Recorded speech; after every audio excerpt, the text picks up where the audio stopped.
El mundo contabiliza ya más de 3 millones de víctimas mortales por cuenta de la pandemia de COVID-19. Las cifras revelan que desde el 2000 los divorcios aumentan año con año. Biles no participará en la final del All Around, que Biles se enfocará hasta hoy se han aplicado una o dos dosis a 42 millones.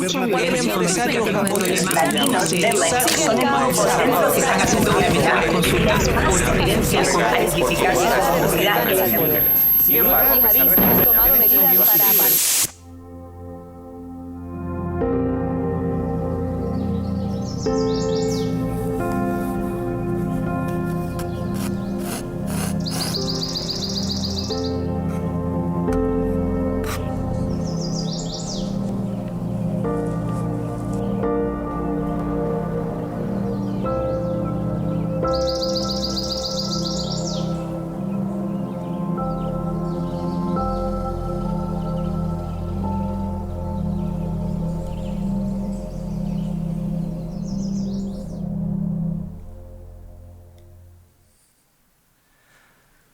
hace 20 y tantos años, no quiero decir cuántos, pero hace mucho tiempo tuve la oportunidad de viajar. Íbamos el equipo de fútbol americano representativo del TEC de Monterrey a Torreón y fuimos ahí a jugar contra los borregos del TEC de La Laguna. Y me acuerdo que íbamos en el avión, porque teníamos ese lujo. Los borregos salvajes del TEC de Monterrey viajan en avión, muchos van en camión, nosotros íbamos en avión. Y recuerdo que estando ahí, viví una de las experiencias más dramáticas de mi vida. ¿A cuántos de ustedes les gusta viajar o volar en avión? Levanten la mano. Muy bien, no vivieron lo que yo he vivido.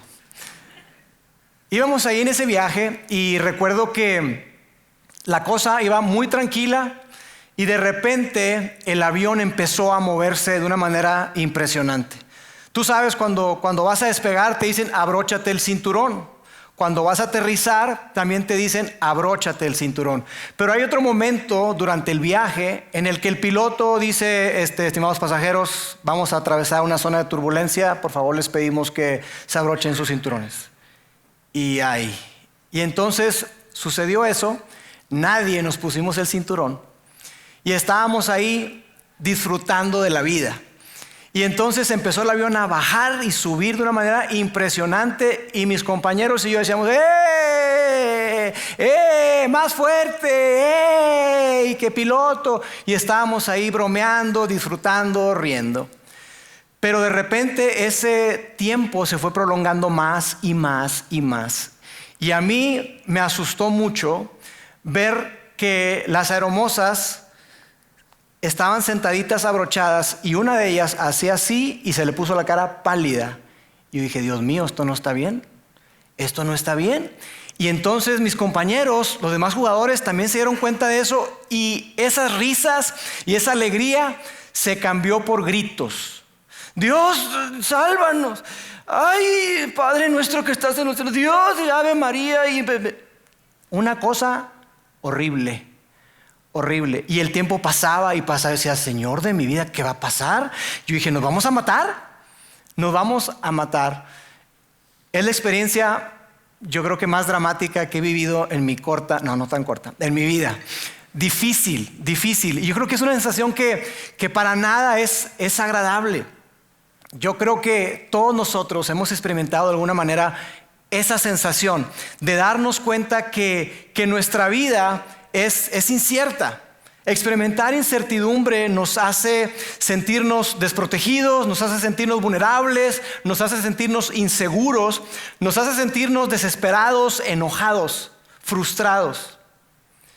Y durante las siguientes 3 semanas vamos a estar hablando acerca de este tema con esta serie que hemos titulado El mundo aún está en sus manos, de qué es lo que tú y yo podemos hacer ante la incertidumbre. ¿Qué podemos hacer? ¿Cómo podemos reaccionar ante esta realidad que está enfrente de ti y de mí? De que no tenemos el control de las cosas. Estudios demuestran que la mente prefiere la certeza sobre la incertidumbre. Incluso han hecho experimentos donde les avisan a las personas y les dicen, mira, vas a recibir una descarga eléctrica, pero no te voy a decir cuándo. Y cuando la gente está esperando esa descarga eléctrica, su nivel de tensión es mucho mayor que una persona que no sabe qué es lo que va a ocurrir. La incertidumbre causa en nosotros una gran ansiedad. Entonces, durante las siguientes semanas vamos a estar abordando este tema de qué podemos hacer ante la incertidumbre, cómo podemos reaccionar y qué podemos tú y yo construir en nuestra vida, a incorporar en nuestra vida para poder abordar este tema tan relevante que es la incertidumbre. Todos nosotros hemos atravesado momentos así. Esto que te describía yo en el avión es solamente un ejemplo. Yo recuerdo en 2014 a mi hijo David, en aquel entonces tenía 6 añitos, nos dijeron que tenía osteomielitis, una enfermedad o una infección a nivel del hueso y que se estaba comiendo su hueso. Y es una enfermedad muy, pero muy peligrosa que puede incluso provocar la muerte. Y además de eso, por si fuera poco, también tenía enfermedad de Kohler, que es necrosis en el hueso escafoide del pie. Este huesito que tenemos por aquí, se le pulverizó su hueso y no sabíamos qué iba a pasar. Incertidumbre. A mi hermana Laila hace un tiempo le detectaron un tumor en la hipófisis y decíamos, ¿qué va a pasar? ¿Qué va a pasar? Incertidumbre. Mi mamá le detectaron cáncer en 1992 y nosotros estábamos con esa noticia que fue muy, pero muy difícil y nos dijeron que estaba invadida, que había metástasis, que le diéramos calidad de vida. Incertidumbre. Cuando a nuestro gobierno, al municipio de Monterrey, se le ocurrió la brillante idea de hacer 5 pasos a desnivel al mismo tiempo en Eugenio Garzazada, yo tenía mi restaurante ahí, justo en medio de los 5 pasos a desnivel. Se desplomaron las ventas, 75% se cayeron las ventas y dije, Dios mío, ¿qué va a pasar? Incertidumbre. Y si yo te preguntara a ti, probablemente tú tendrías historias quizá mucho más dramáticas que las que yo te he contado, la del avión y eso. Estoy seguro que tú y yo tenemos muchas historias de drama, de incertidumbre, de saber que no tenemos el control. Una enfermedad llega a un familiar, pierdes el empleo. Y amigos, hoy estamos en medio de una pandemia que si algo ha venido a recordarnos es que tú y yo nunca hemos tenido el control. Pensábamos que lo teníamos, ¿no es cierto? Pero en realidad es que nunca hemos tenido el control. Estábamos viendo esta pandemia, está este asunto de Afganistán en este momento, que muchas personas están saliendo de ese país por toda esta parte de los talibanes que reconquistaron toda esa parte de Afganistán. Está también el terremoto en Haití. O sea, hay muchísimas cosas, muchas cosas que estamos viviendo. Y uno se pregunta, ¿qué onda? ¿Qué onda? Ante esta incertidumbre, ¿qué onda? Mira, yo creo que uno de los momentos más dramáticos en la historia bíblica, o quizá en la historia, es un momento en el que tuvo lugar algo que ocurrió en un lugar llamado, o que le conocemos comúnmente como el aposento alto, que no es más que un cuarto en un segundo piso, aposento alto. Ahí está, para que quede claro, el aposento alto, el cuarto alto. Y ahí ocurrió algo que era, Jesús se reunió con sus discípulos a celebrar la Pascua. La Pascua es, en el calendario judío, es el evento más importante, es como nuestra independencia.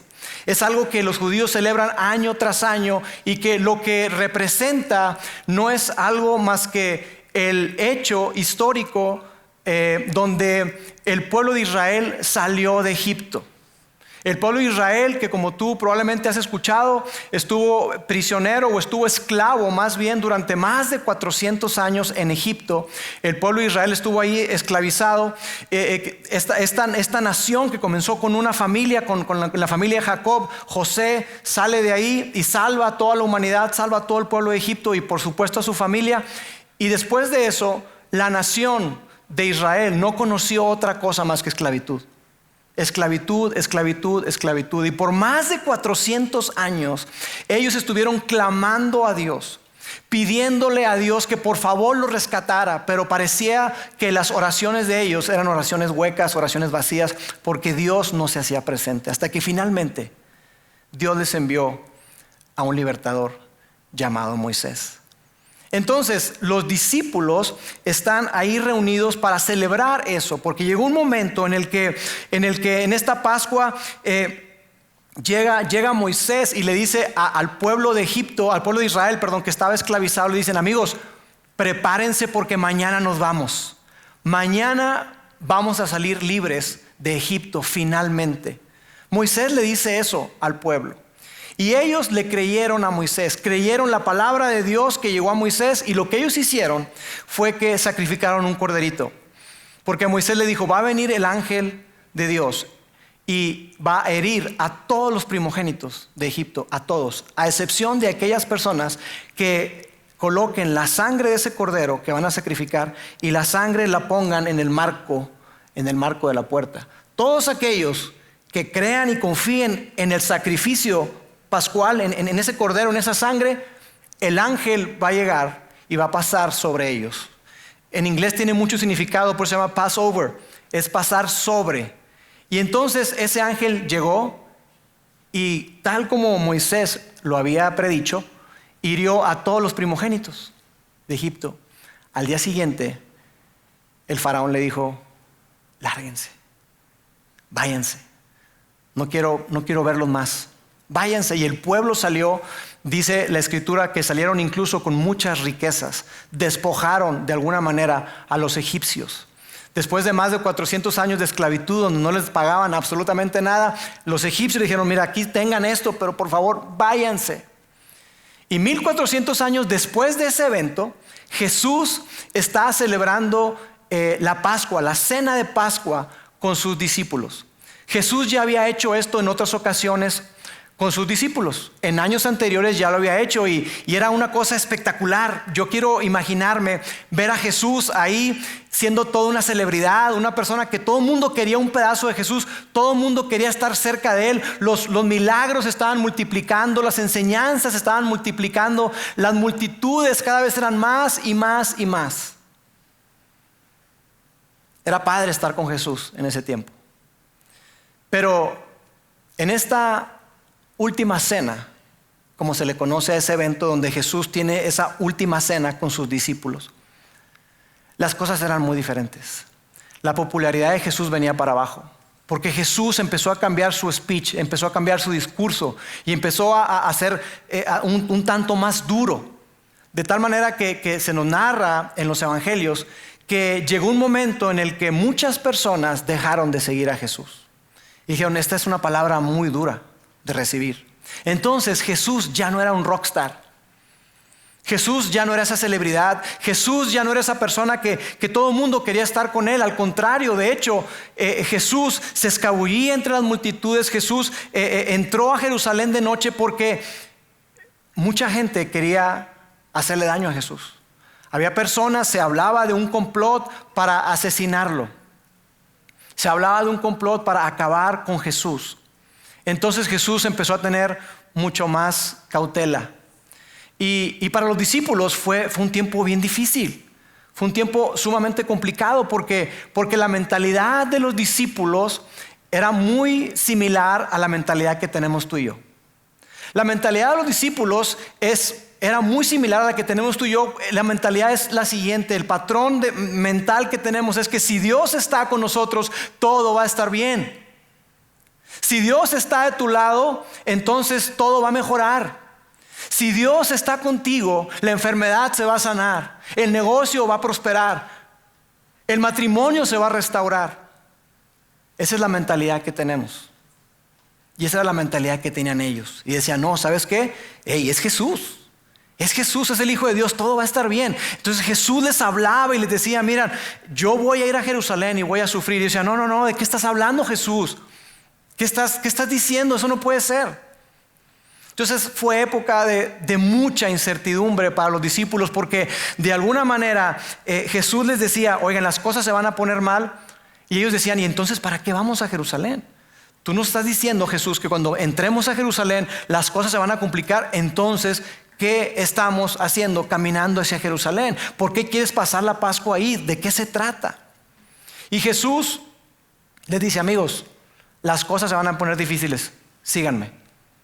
Entonces era tiempo de muchísima incertidumbre. Y en ese momento Jesús, en esta última cena, a diferencia de otros momentos donde Él les decía lo que iba a ocurrir, ahora nadie sabía nada, solamente Jesús. Él manda a 2 de sus discípulos. Entran de noche, pero antes manda a 2 de sus discípulos y les dice, oigan, ¿saben qué? Quiero que vayan con tal persona, lo van a encontrar ahí y díganles, mi tiempo ya llegó. Por favor, prepárame el lugar que tú y yo ya habíamos acordado. Y así fue. Llegaron los discípulos y se encontraron con que todo estaba listo. Jesús no le dijo nada a nadie. ¿Por qué? Porque Jesús sabía que no podía confiar en ellos. Como Jesús no se equivocaba, los discípulos estaban muy ansiosos. Jesús no quería que nadie supiera dónde estaban ellos, porque podía ponerlos en una posición muy, muy vulnerable. Así que entonces ellos llegan ahí y estando en ese lugar, sentados a la mesa, Jesús les dice algo que fue algo muy, pero muy difícil. Vamos a ver qué fue lo que dijo Jesús. En Marcos capítulo 14 dice, por la noche Jesús llegó con los 12. Ya no fue en el día con la gran celebración, Hosana, el que viene en el nombre del Señor. No, de noche. Llegó Jesús con los 12. Mientras estaban en la mesa comiendo, Jesús les dijo la verdad, uno de ustedes que está aquí comiendo conmigo me traicionará. Uno de ustedes me va a traicionar. Uno de ustedes me va a entregar. Y nadie de ellos le preguntó, pero a ver, ¿de qué estás hablando? ¿Traicionarte? ¿Cómo? ¿Entregarte? Porque era lo que estaba diciendo. Uno de ustedes me va a entregar a las autoridades principales. Nadie le preguntó, ¿a qué te refieres? ¿Entregarte con quién? ¿Cómo? ¿Por qué? Porque Jesús ya les había dicho eso, les venía diciendo esto, pero ellos de alguna manera tenían la esperanza de que eso no ocurriera. Y Jesús les dice, amigos, uno de ustedes me va a traicionar. Y como Jesús jamás se equivocaba y todo lo que decía se cumplía, imagínate, traspasó su corazón y les cayó como un balde de agua fría. Entonces ellos dijeron lo siguiente, ellos le contestaron. Ellos muy afligidos le preguntaron uno por uno, ¿seré yo? Señor, ¿seré yo? Imagínate la escena. Estar ahí y decir, ¿sabes qué? Uno de ustedes me va a traicionar. Uno de ustedes me va a entregar. Sacudidos se dice, oye, ¿pero cómo? Jesús sabe algo que yo no sé, pero yo no creo que sea yo. Y él contestó, continúa la historia, dice, él contestó, es uno de ustedes 12 que come de este plato conmigo, pues el Hijo del Hombre tiene que morir tal como lo declararon las Escrituras hace mucho tiempo. El Hijo del Hombre tiene que morir tal como lo dijeron las Escrituras hace mucho tiempo, pero ¿qué aflicción le espera a aquel que lo traiciona? Para ese hombre sería mucho mejor no haber nacido. Y mira, en la cultura judía, como en nuestra cultura latina, pasar o convivir con alguien con los alimentos es algo muy especial. Tú no invitas a tu casa a alguien que te cae mal.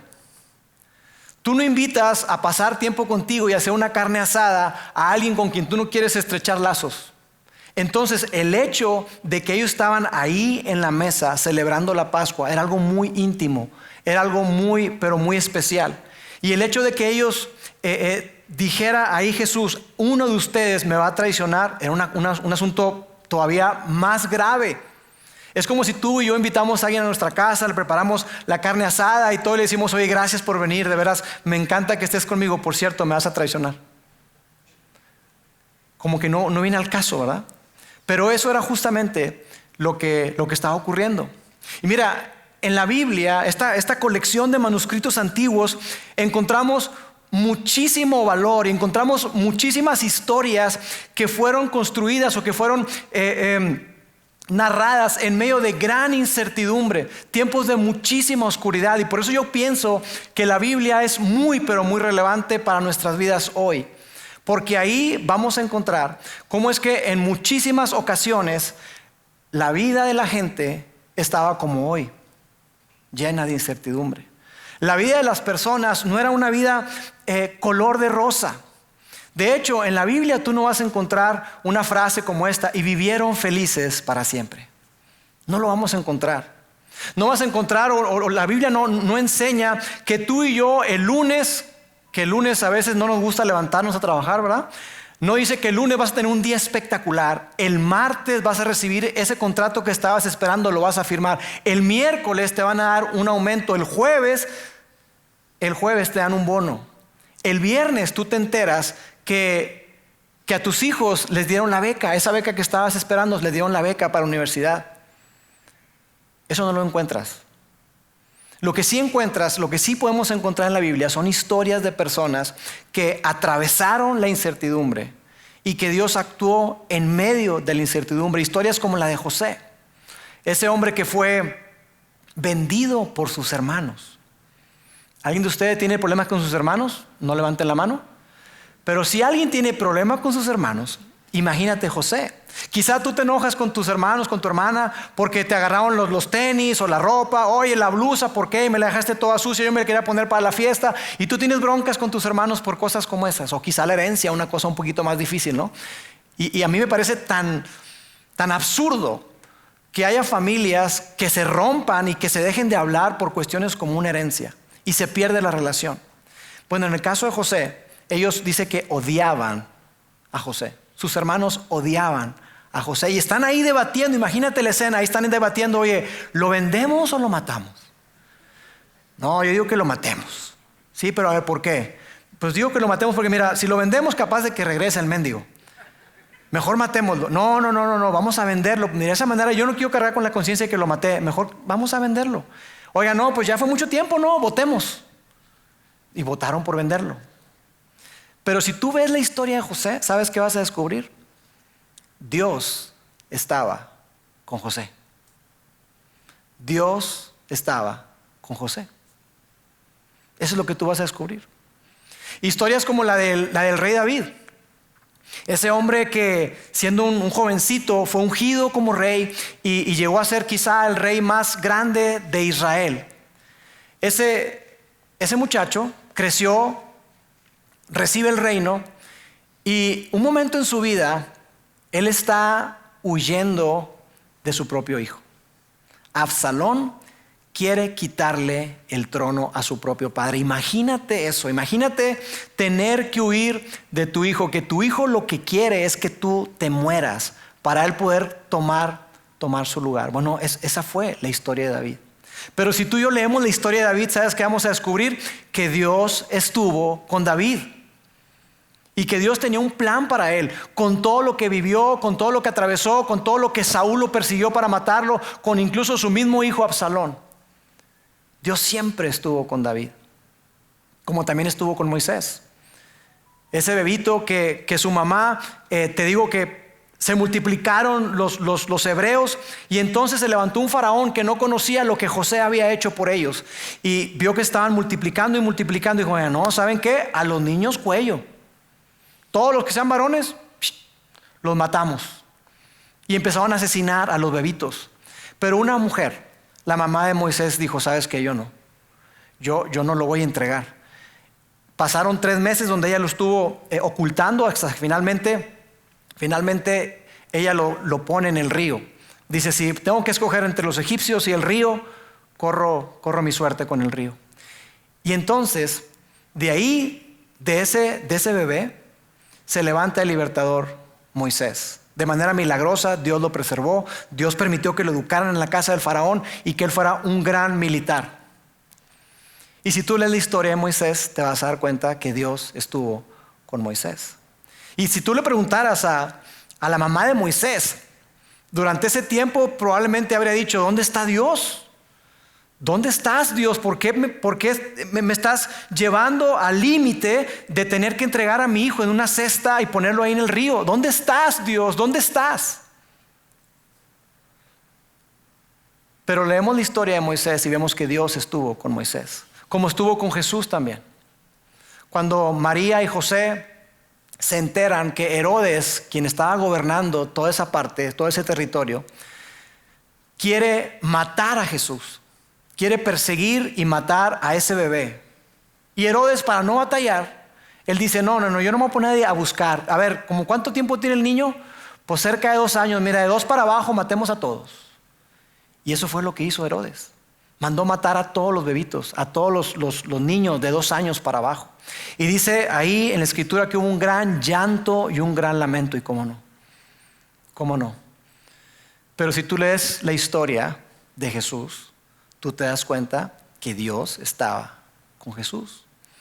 Dios estuvo presente. Dios siempre ha estado ahí. A pesar de la incertidumbre, a pesar de todo lo que uno pueda vivir, Dios siempre está presente. Dios siempre se hace presente. Y cuando tú y yo leemos la escritura, nos damos cuenta de algo. En personajes y en esas grandes héroes de la fe, personas que admiramos, nos damos cuenta que Dios tiene el mundo entero en sus manos. Que Dios tiene todo bajo control. El mundo entero está en manos de Dios. Y quiero continuar leyendo la historia de lo que pasó con Jesús. Porque Jesús, después de que están ahí, les dice lo siguiente: mientras comían, Jesús tomó pan y ellos estaban celebrando la Pascua, todo lo que significaba la Pascua, lo bendijo y luego lo partió y se los dio a ellos diciéndoles, les dice lo siguiente: tomen, esto es mi cuerpo. Y ahí, ¿de qué está hablando Jesús? ¿Cómo que mi cuerpo? Jesús, ¿de qué estás hablando? Nosotros estamos reunidos aquí para celebrar la Pascua, ese evento donde sacrifican un corderito. Y ese corderito, la sangre fue untada en el marco de la puerta, y ese cordero pascual nos recuerda la misericordia de Dios, la gracia de Dios, el amor de Dios. Y tú me estás diciendo que ahora ese pan, ese símbolo, es tu cuerpo. Ellos estaban confundidos. Y después tomó una copa, dio gracias y se la dio a ellos, y todos bebieron de ella. Y continúa. Esto es mi sangre, dijo Jesús, mi sangre del pacto, que es derramada por muchos, les dijo. Hay otra versión que dice que Lucas dice, esta sangre es mi cuerpo y mi sangre, que es vertida por muchos o en rescate por muchos. Y Jesús les está diciendo eso. Entonces están ahí, un tiempo bien difícil, un tiempo complicado, un tiempo de incertidumbre. Ellos están confundidos y Jesús les está diciendo, ¿sabes qué? Yo sé que ustedes por muchos años, ustedes han celebrado la Pascua. Y ustedes han celebrado este sacrificio del corderito. Yo quiero decirles que yo soy ese cordero que quita el pecado del mundo.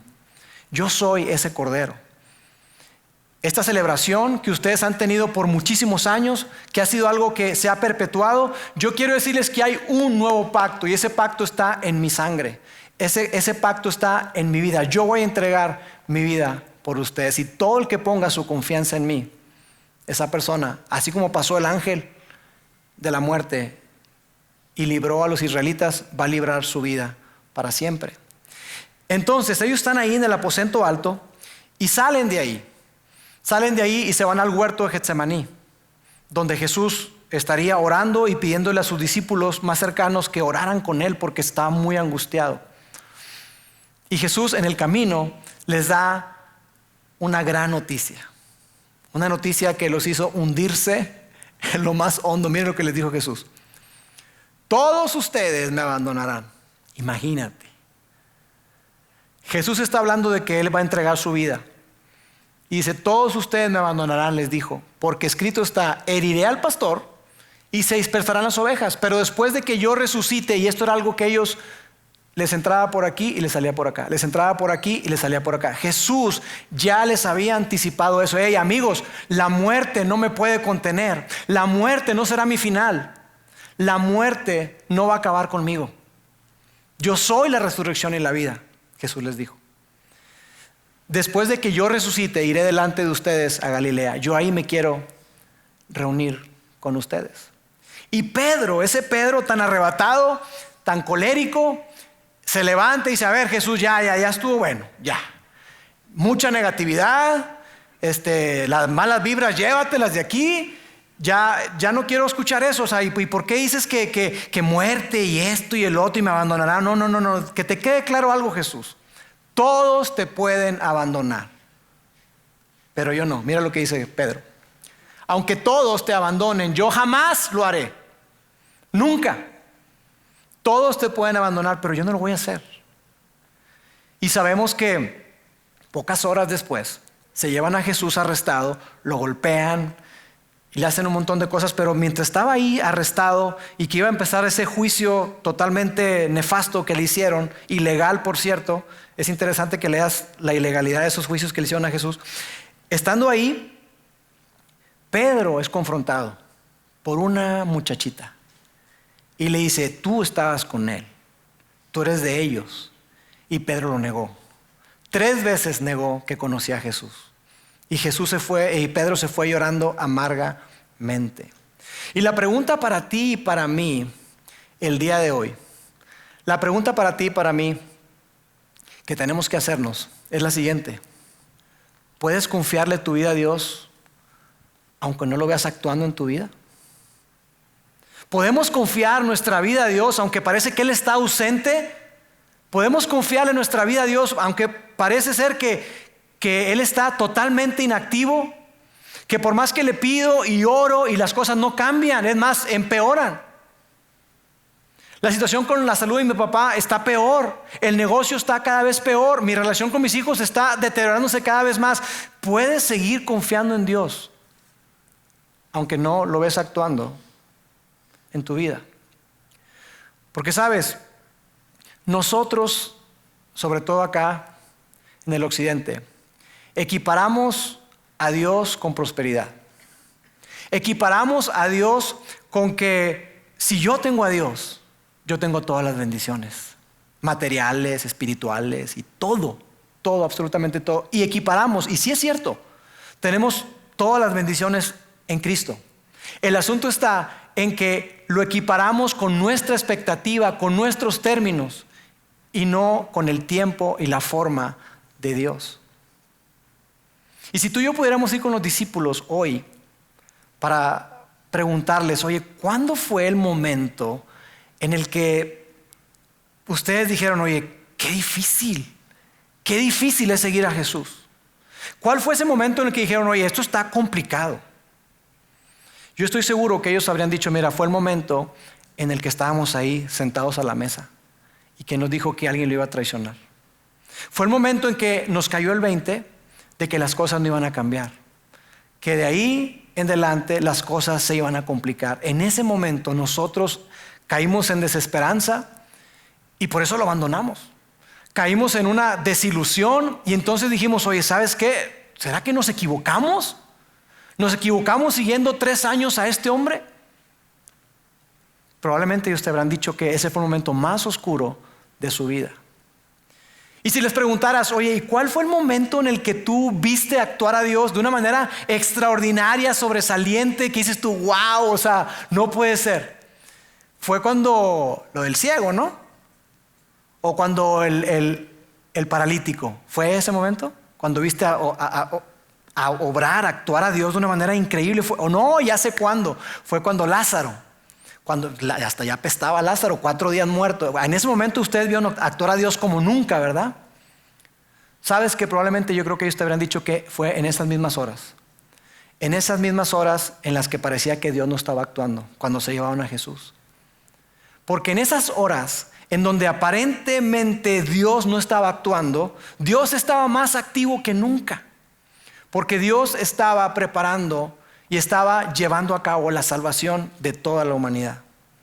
Así que Dios no estaba ausente, Dios estaba presente. Dios no estaba lejos, Dios estaba cerca. Dios no estaba inactivo, Él estaba trabajando. Pero ¿sabes qué? Que este es un mensaje difícil de digerir muchas veces para ti y para mí. Porque queremos que las cosas se hagan a mi tiempo y a mi forma. Y nosotros nos gusta decirle a Dios qué es lo que Él tiene que hacer. Mira Dios, este es el plan, esta es la estrategia, échale. Tú eres como mi guardaespaldas, ayúdame. Pero yo ya tengo todo planeado. Y es difícil. Porque lo que descubrimos es que así no son las cosas. Dios es especialista en esperarse pareciera al último momento. Cuando todo está perdido, cuando no hay nada más que hacer, entonces Dios trabaja. ¿Y sabes qué pasa también? Que en muchas ocasiones las cosas no resultan como tú y yo esperamos. La sanidad no llega. El empleo no se recobra. la relación no se restaura. Tu hijo no regresa a casa. Pero es en medio de ese dolor, es en medio de ese quebranto, es en medio de sentirte y saberte que tú no tienes el control, cuando Dios empieza a trabajar. Y cuando Dios te dice, hey, aquí estoy, no estás solo, yo estoy contigo. Así que la pregunta para nosotros es esta: ¿seguiré creyendo aunque no lo esté viendo?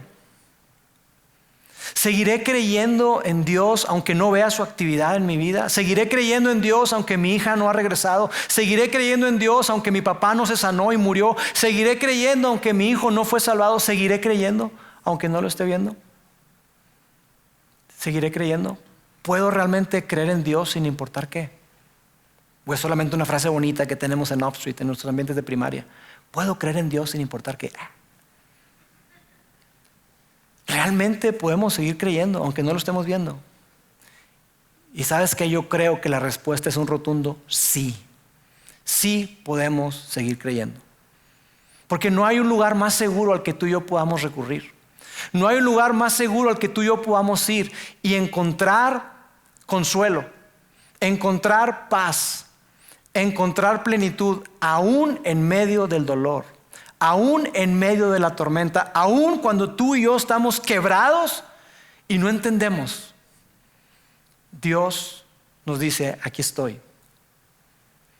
Porque sabes, vivir con esta convicción no va a hacer que tu circunstancia cambie. No lo va a hacer. Pero lo que sí hace es que tú y yo podemos abrazar esta verdad y Dios nos ayuda a atravesar la incertidumbre con la convicción de que aunque la vida es incierta, Él es certeza. Dios no es incierto. Dios no es incierto. La vida es dura, sí. La vida es complicada, claro que sí. Claro que sí. Dios nos prometió que íbamos a tener una vida fácil. Al contrario, Él nos dijo, en el mundo van a tener aflicción, pero confíen porque yo he vencido al mundo. Así que yo quiero invitarte a que abracemos una verdad. Una sencilla verdad, pero que a la vez es muy profunda, y es esta. La vida es incierta, pero Dios es certeza. La vida es incierta, pero Dios es certeza. Sí, la vida te va a lanzar curvas. En la vida tú vas a recibir cosas que tú no esperabas. En la vida va a haber dolor, sí. En la vida va a haber muerte, sí. En la vida va a haber pérdida, sí. Pero en medio de todo, tú puedes seguir confiando en Dios. Y quizá tú me dices, mira, Lauro, no, chido, qué padre. Pero eso no va a hacer que se vaya la pandemia.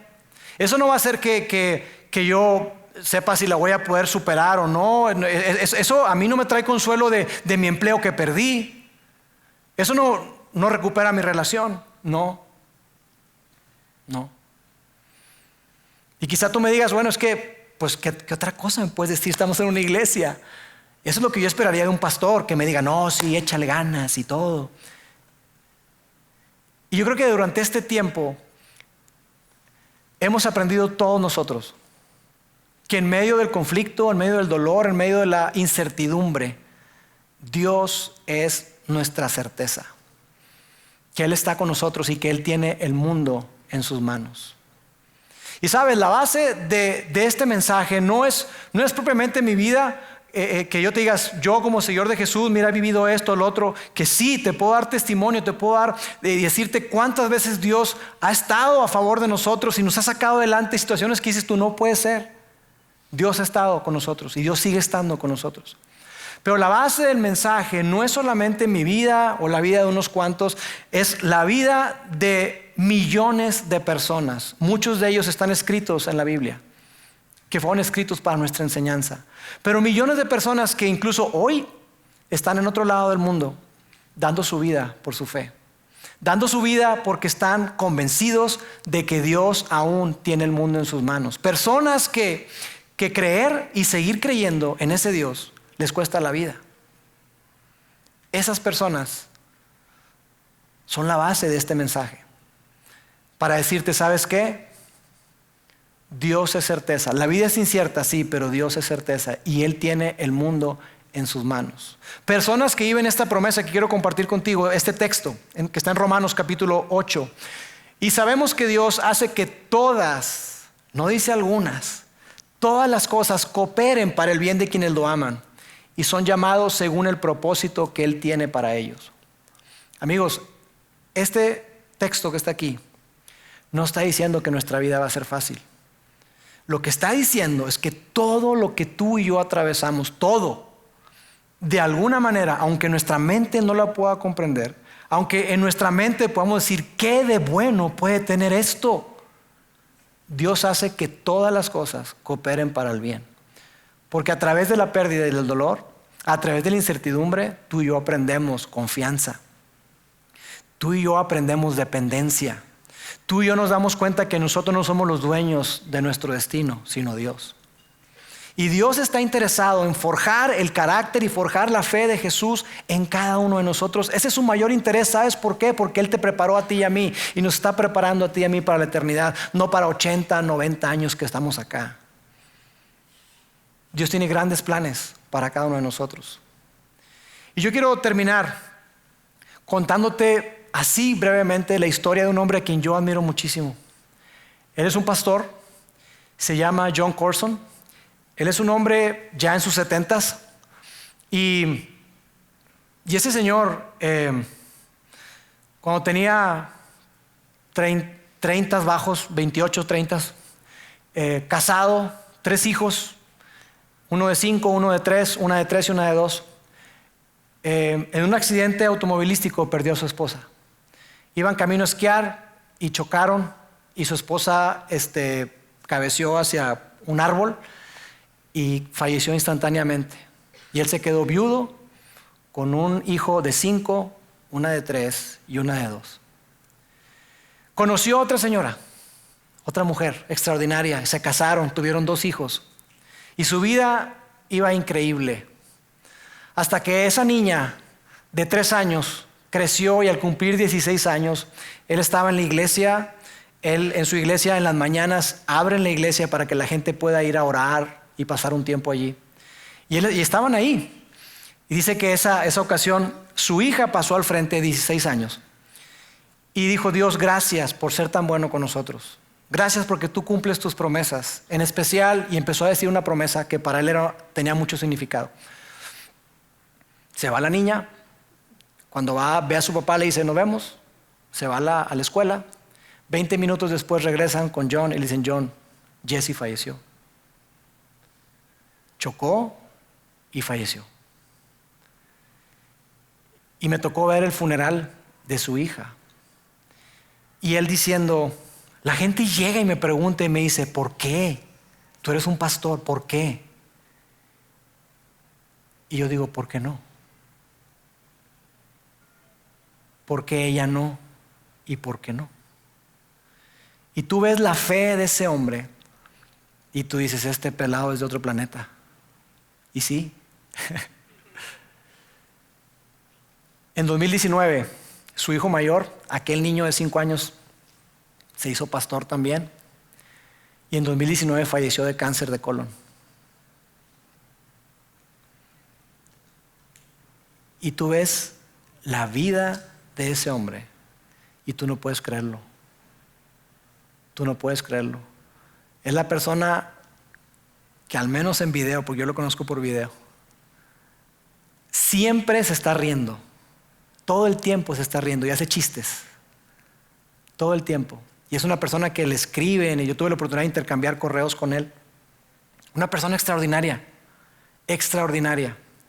Su hijo más, el penúltimo, se casó, es pastor también, y su esposa lo dejó por otro hombre. No lo puedes creer. Pareciera que es John Tragedias. Pero ¿sabes qué yo veo en su vida? Yo veo a un hombre que vive esto y que cree esto. Y él dice, ¿sabes qué? Dios está en control. Mi vida, la vida de mis hijos, la salud de mis hijos, la iglesia, las finanzas, el planeta entero está en sus manos. Y Dios es un Dios confiable. Dios es un Dios confiable. Así que yo no sé qué es lo que Dios tenga para ti. Yo no sé qué es lo que Dios tenga para mí. Yo no sé qué es lo que Dios tiene para nuestro mundo. Con esta pandemia que parece que no termina y no termina y las cosas se complican más, yo no sé. Lo que sí sé es que la vida de tus hijos está en la palma de su mano. La vida de tu matrimonio está en la palma de su mano. La vida de tus padres está en la palma de su mano. Tus finanzas, tus relaciones, tus miedos, tus dudas, tú todo lo puedes poner en la palma de su mano. Y eso es lo que vamos a estar viendo durante estas 3 semanas. ¿Qué podemos hacer? Porque la manera en que reaccionamos, la manera en que respondemos a la pregunta es si podemos seguir confiando en Dios, aunque no lo esté viendo, aunque no vea su mano, aunque no vea que está trabajando. La manera en que respondemos va a definir todo en nuestra vida. Así que vale la pena que meditemos en eso. Permíteme orar.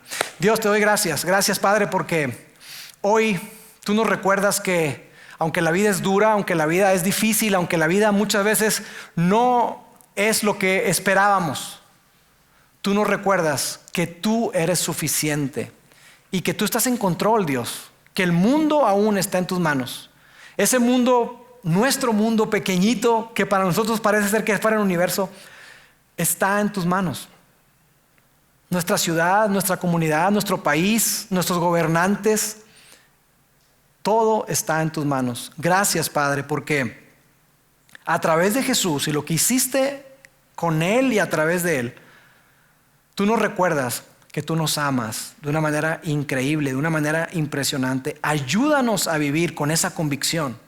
Ayúdanos a que en medio de la incertidumbre tengamos y vivamos con la certeza de que tú estás en control. Te amamos en el nombre de Jesús. Amén.